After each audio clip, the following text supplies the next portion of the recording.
পরিস্থিতি একেবারেই উল্টে গেছে। পরিস্থিতি নিজেদের কন্ট্রোলের বাইরে চলে গেছে। কন্ট্রোলের বাইরে চলে গেছে বলেই হিতাহিত জ্ঞানশূন্য যে সকল মন্তব্য, সেই সকল মন্তব্য থেকে নাগরিক পার্টির নেতারা ঘুরে দাঁড়াচ্ছেন, তাদের মন্তব্য থেকে ইউটার্ন করছেন। আমরা হাসনাত আবদুল্লাহর মন্তব্য নিয়ে কথা বলেছিলাম। এবার সার্জিস আলমের মন্তব্য দেখলাম আমরা। সার্জিস আলম ইউটার্ন করলেন। সেনাবাহিনীর বিপক্ষে কথা বলা সার্জিস আলম এবার সেনাবাহিনীর পক্ষে কথা বললেন। বিকেলে তাদের সমাবেশ হলো, জাতীয় নাগরিক পার্টির সমাবেশ হলো জাদুঘরের সামনে, জাতীয় জাদুঘরের সামনে। তার আগের রাতে, গত রাতে হাসনাত আবদুল্লাহ সমাবেশের ডাক দিয়েছিলেন ফেসবুকে।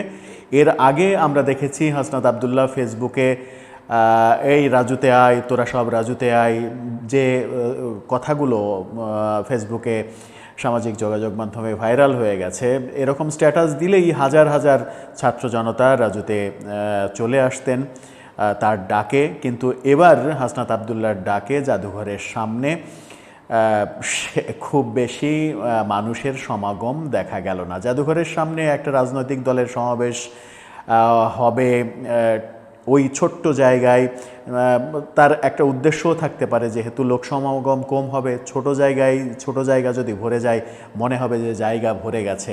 সোহরাওয়ার্দী উদ্যানের মতো যদি বড় মাঠে হতো, পল্টনের মতো যদি বড় মাঠে হতো, পল্টন ময়দানে হতো, তাহলে তো কয়েক লক্ষ মানুষের প্রয়োজন হতো সেই আঙিনা ভরতে।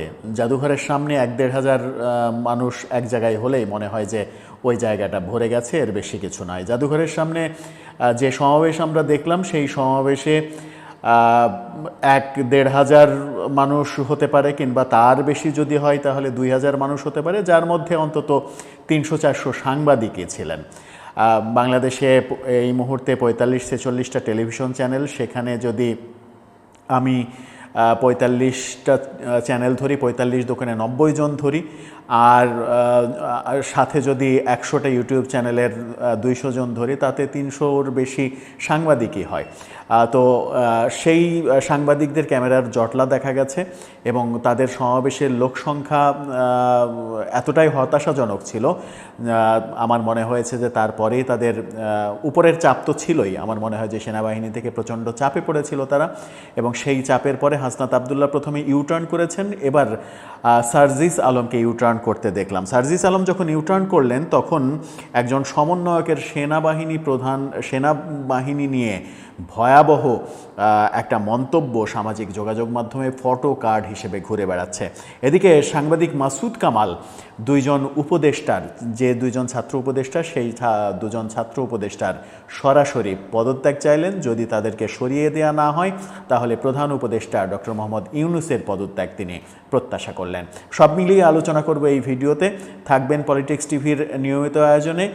সব থেকে ইম্পর্টেন্ট কথাটা যেটা বলিনি মধ্য সিজিতে যাওয়ার আগে, সেই ইম্পর্টেন্ট কথাটা বলে দিই। খবর রটেছে শেখ হাসিনা কলকাতায় এসেছেন। শেখ হাসিনা কলকাতায় এসেছেন কেন এই খবর রটল, কলকাতায় শেখ হাসিনা কী করছেন, সেটাও এই আলোচনার অন্যতম বড় অংশ। আপনারা থাকবেন আমাদের আলোচনায় পলিটিক্স টিভির সাথেই।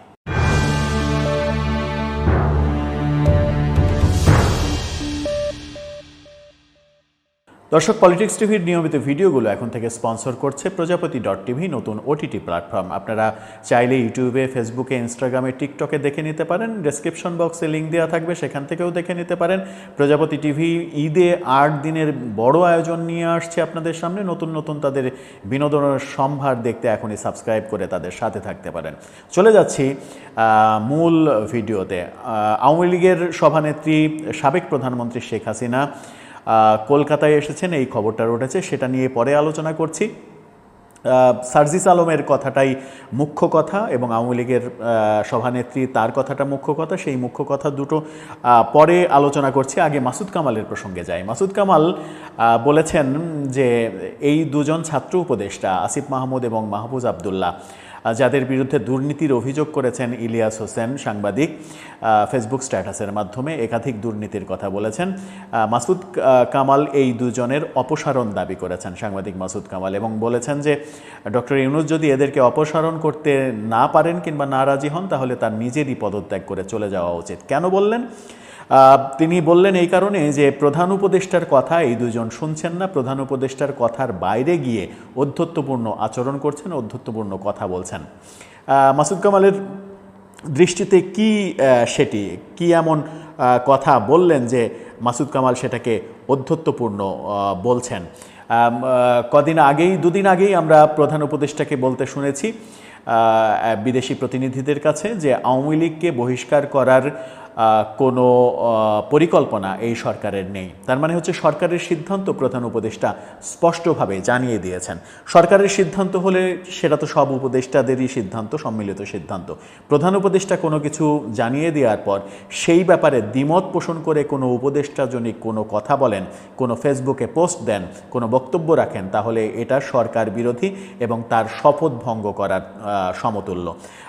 যেহেতু এই দুজন উপদেষ্টা মাহফুজ আবদুল্লাহ তিনি বলছেন আওয়ামী লীগের ঘুড়ি আর বাংলাদেশে উঠতে দেয়া হবে না, এই কথা তিনি যখন বলছেন তখন আবার তিনি এটাও বলছেন, তাকে বলতে শোনা গেছে, আর একটা গণমাধ্যম তাকে উদ্ধৃত করে শিরোনাম করেছে আওয়ামী লীগ প্রশ্নে কোনো ছাড় দেয়া হবে না।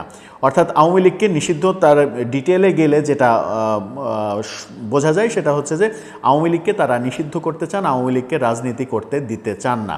এদিকে আসিফ মাহমুদ সজীব ভূঁইয়া তার ফেসবুক পোস্টে লিখেছেন আওয়ামী লীগকে ফেরানোর খায়েশ বিপজ্জনক। প্রধান উপদেষ্টা যখন বলছেন যে আওয়ামী লীগকে নিষিদ্ধ করার কোনো পরিকল্পনা এই সরকারের নেই, তখন তার উপদেষ্টা এবং সব থেকে জুনিয়র উপদেষ্টা তিনি বলছেন কি যে আওয়ামী লীগকে ফেরানোর খায়েশ বিপজ্জনক। অর্থাৎ প্রধান উপদেষ্টা ডক্টর ইউনূসের খায়েশ হয়েছে যে খায়েশটা বিপজ্জনক। প্রধান উপদেষ্টার বক্তব্যের বাইরে গিয়ে প্রধান উপদেষ্টার বক্তব্যের বিরোধিতা করে এই ধরনের বক্তব্য দেওয়ার জন্য মাসুদ কামাল বলেছেন যে এই দুজনকে উপদেষ্টা পরিষদ থেকে সরিয়ে দেওয়া উচিত অতি সত্বর, উপদেষ্টা পরিষদের মান সম্মান রাখার জন্য। কারণ এরা প্রধান উপদেষ্টার কথা মানছেন না, এরা শপথভঙ্গ করছেন। আর যদি এদেরকে না সরান আপনি ডক্টর মোহাম্মদ ইউনূস, তাহলে আপনারই পদত্যাগ করে চলে যাওয়া উচিত, এমন মন্তব্য তিনি করলেন। এই মন্তব্য যখন তিনি করলেন, যে কথাটা শুরুতে বলেছিলাম সার্জিস আলমের কথা, গতকালকে আমরা তাদেরকে সমাবেশ করতে দেখলাম, গতকালকে মানে আজকে রাতের আগের বিকেলেই তারা সমাবেশ করলো শাহবাগে। জনসমাবেশ তাদের যে প্রত্যাশা মতো সেই প্রত্যাশা মতো হয়নি। আগেই বলেছি যে 1-1.5 মানুষের হয়তো সমাবেশ হয়েছে, কিংবা খুব বেশি হলে 2000 মানুষের সমাবেশ হয়েছে। আপনারা যে কেউ পরীক্ষা করতে পারেন যে শাহবাগে জাদুঘরের সামনে রোড ডিভাইডারের এক পাশে, দুই পাশে না, এক পাশে শাহবাগ থানা আর এক পাশে জাতীয় জাদুঘর, মাঝখানে একটা বিশাল রোড ডিভাইডার, জাদুঘরের সামনে সামান্য একটু জায়গা, সেই জায়গাতে অনেকখানি অংশ ফাঁকা ছিল এবং তারা যেভাবে দাঁড়িয়েছিলেন গোল হয়ে, সেই গোল বৃত্তের মাঝেও অনেক জায়গা ফাঁকা ছিল। এক অংশ পূরণ করেছে সাংবাদিকদের একটা বিশাল সংখ্যক মানুষ, আর অংশগুলো ভরাট করেছে। জাদুঘরের সামনের পুরো অংশ ভরাট হয়নি, হয়তো 2/3 জায়গা ভরাট হয়েছে। সেখান থেকে অনুমান করা যায় যে তাদের সেই সমাবেশে কেমন জনসমাবেশ হয়েছে, কেমন মানুষ সাড়া দিয়েছে। এর আগের ভিডিওতেই বলেছিলাম যে এই স্পেসিফিক ডাকে সাড়া না দেওয়ার অন্যতম কারণ হচ্ছে তাদের এখনকার পদক্ষেপ হচ্ছে সেনাবাহিনীর বিরুদ্ধে। সেনাবাহিনী, দেশপ্রেমিক সেনাবাহিনীর বিরুদ্ধে বাংলাদেশের মানুষ সাধারণভাবে কোনোভাবেই কোনো মুভমেন্টে যেতে রাজি নয়। পজিটিভ অর্থে যদি বলি তাহলে বাংলাদেশের সাধারণ মানুষের পার্সপেক্টিভ হচ্ছে সেনাবাহিনী দেশপ্রেমিক, সেনাবাহিনী দেশের জন্য কাজ করে, এটা যেমন পজিটিভ পার্সপেক্টিভ। আবার যদি নেগেটিভও ভাবি তাহলেও যারা দুষ্ট মানুষ তারা কিন্তু এই নেগেটিভলি এইভাবেও ভাবতে পারে যে সেনাবাহিনীর বিপক্ষে গেলে খবর আছে। তো যেভাবেই ভাবুক, যে ভাবনাটাই মাথার মধ্যে তার কাজ করুক, সুস্থ মানুষ পজিটিভলি ভাববে, আর দুষ্ট মানুষ যারা সমাজের ক্ষতি করে বেড়ায় সেই দুষ্ট মানুষরা ভয় পাবে, সেনাবাহিনীকে ভয় পাবে। সেনাবাহিনী জনগণের সঙ্গে মিশে কাজ করে না বলে, দূরে থাকে বলেই এক ধরনের ভয় তো কাজ করেই যে সেনাবাহিনী একটা ফ্যাক্ট, তো সেই ভয় করে হলেও যদি অপকর্ম থেকে মানুষ বিরত থাকে সেটাও কিন্তু পজিটিভ। এই দুই ভাবনা থেকেই মূলত এই ডাকে সাড়া দেবে না, যেটা আগেই বলেছিলাম যে সাড়া দেওয়ার কোনো কারণও নেই, সাড়া দেয়ও নি। তারপরে হাসনাত আবদুল্লাহ বাসায় গিয়ে গণমাধ্যমকে বলেছিলেন যে সেনাবাহিনীর সঙ্গে আমাদের কোনো দ্বন্দ্ব নেই, তাদের উপরে আমাদের আস্থা রয়েছে। এবার সার্জিস আলম একটা ইফতার পার্টিতে, সেই ইফতার পার্টিটা হয়েছে শনিবার সন্ধ্যায় প্রেস ক্লাবে। সেখানে দেখা যাচ্ছে যে তার পাশে রুহুল কবির রিজভী, বিএনপির নেতা। আপনারা এই ফটোকার্ডটা দেখে নিতে পারেন, দৈনিক সমকালের এই ফটোকার্ড। দৈনিক সমকাল যেটা বলছে যে সার্জিস আলম বলছেন সেই অনুষ্ঠানে সেনাবাহিনীর সঙ্গে কোনো দ্বন্দ্ব নেই, সেনাবাহিনীর সঙ্গে আমাদের কোনো দ্বন্দ্ব নেই, এটা সার্জিস আলম বলছেন। কিন্তু তাদের ঠিক কয়েক ঘন্টা আগে, 24 ঘন্টাও না, 24 ঘন্টাও কিন্তু হয়নি, 24 ঘন্টারও কম সময় আগে তাদের রুদ্রমূর্তি দেখেছে সেনাবাহিনী, যেন সেনাবাহিনীকে একেবারে ম্যাসাকার করে ফেলবে তারা, এমন অবস্থা। এক সমন্বয়ক তো ঘোষণাই দিয়েছেন, এই ফটোকার্ডটা আমরা দেখাচ্ছি না কারণ এটা কোনো বড় স্বীকৃত গণমাধ্যমের ফটোকার্ড নয়, এটা রাজশাহী ইউনিভার্সিটির একটা ঘটনা, রাজশাহী ইউনিভার্সিটির একটা অনলাইন পত্রিকার ফটোকার্ড। তারা এক সমন্বয়ক সম্পর্কে বলছে যে এক সমন্বয়ক মন্তব্য করেছে যে ফটোকার্ডটা এরই মাঝে ফেসবুকে ভাইরাল হয়ে গেছে, কিন্তু আমরা যেহেতু এটা অথেন্টিক ব্যাপার এটা নিশ্চিত করতে পারছি না, তাই এই ফটোকার্ড, এই ব্যক্তির ছবি আপনাদেরকে দেখাচ্ছি না, সেই জায়গায় আমরা সচেতন থাকতে চাই। তার নাম বলছে এই ফটোকার্ডে ফাহিম রেজা, রাজশাহী বিশ্ববিদ্যালয়ের সাবেক সমন্বয়ক। তিনি বলছেন ভয়াবহ কথা, এটা যদি এই রাজনৈতিক দলের মনের কথা হয় তাহলে এর চাইতে ভয়াবহ ব্যাপার আর থাকতে পারে না। এই ব্যাপারে সঠিক তদন্তও সেনাবাহিনী করবে বলে আমরা অন্তত প্রত্যাশা করতে পারি। যদি এরকম ঘটনা না ঘটে থাকে তাহলে সেটা দেশের জন্য খুব ভালো, আর যদি এরকম ঘটনা ঘটিয়ে থাকে, এরকম মন্তব্য কেউ করে থাকে, তাহলে তার বিরুদ্ধে ইমিডিয়েট অ্যাকশান নেওয়া উচিত বলে ব্যক্তিগতভাবে আমি মনে করি। যে অ্যাকশানটা সারা দেশে বিভিন্ন জায়গায় আমরা দেখতে পাচ্ছি যে মসজিদের 5 লাখ টাকা চুরি করেছেন একজন সমন্বয়ক এবং ধরা পড়েছেন, তাকে গ্রেপ্তার করা হয়েছে। এরকম নানা আজকে দিনের মধ্যে, গত একদিনের মধ্যে সমন্বয়কদের সারা দেশে গ্রেপ্তারের অনেক নিউজ কিন্তু এসেছে। এই সমন্বয়ক ফাহিম রেজা, যদি এটা সত্য হয়, তিনি বলছেন গণভবন যেভাবে দখল হয়েছিল ঠিক সেভাবে ক্যান্টনমেন্টও দখল করা হবে। চিন্তা করতে পারেন কত ভয়াবহ কথা, ক্যান্টনমেন্ট দখল করবে এরা যদি ক্যান্টনমেন্ট দখল করে তাহলে আর বাকি থাকলো কি? এরা তো সবই পারে। তো এরা যদি সবই পারে তাহলে ইউটার্ন নিচ্ছে কেন, সেই প্রশ্নটা অনেকে করছেন। সার্জিস যেমন ইউটার্ন নিলেন, হাসনাত ইউটার্ন নিলেন, আবার তাদের যদি সমালোচনা, এটা তো বিরুদ্ধে কথা বলা নয়, সমালোচনা সহ্য করারও তো একটা ক্যাপাসিটি থাকতে হবে। তাদের যদি কেউ সমালোচনা করে সেই সমালোচকদেরও আবার দেখে নেওয়ার হুমকি দেওয়া হয়। সেই সমালোচনার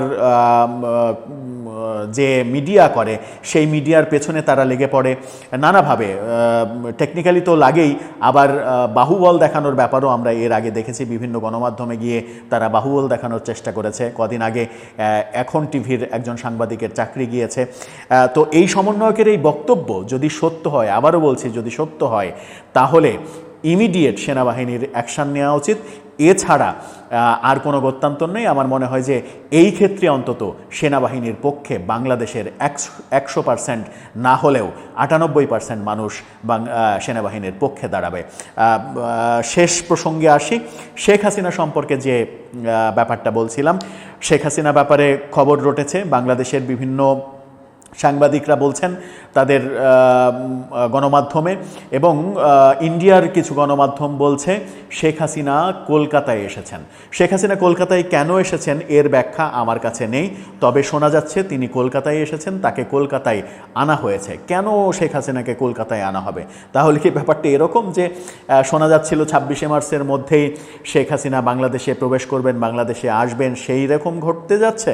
তো সেই রকম যদি ঘটতেও যায়, শেখ হাসিনা যদি মনে করেন যে মার্চের মধ্যে তিনি দেশে আসবেন, তার দেশে আসার মতো ক্যাপাসিটি তৈরি হয়েছে, কিংবা তার দেশে এসে জেল বরণ করতেও তার কোনো দ্বিধা নেই, যে কোনোভাবেই হোক তিনি যদি দেশে আসতে চান তাহলে তিনি যেখানে আছেন দিল্লিতে আছেন, দিল্লি থেকে তো ঢাকার সরাসরি ফ্লাইট রয়েছে, তো দিল্লি থেকে ঢাকার ফ্লাইটে চলে আসতে পারেন, কলকাতায় আসার কোনো দরকার নেই, এরকম বলাবলি এরকম লেখালেখিও হচ্ছে সামাজিক যোগাযোগ মাধ্যমে। কিন্তু চমকপ্রদ খবর, যদি খবরটা সত্য হয়, যদি এই খবরটা প্রোপাগান্ডা না হয়, গুজব না হয়, মিথ্যা রটনা না হয়, যদি আওয়ামী লীগ যারা করেন তাদের এটা তৈরি করা খবর না হয়, তাহলে এটা খুবই অর্থবহ, খুবই গুরুত্বপূর্ণ। শেখ হাসিনা কলকাতায় এসেছেন, তাকে কলকাতায় আনা হয়েছে। কেন আনা হবে এর ব্যাখ্যা আমার জানা নেই। দর্শক, আপনাদের যদি জানা থাকে তাহলে লিখতে পারেন আমাদের কমেন্ট বক্সে।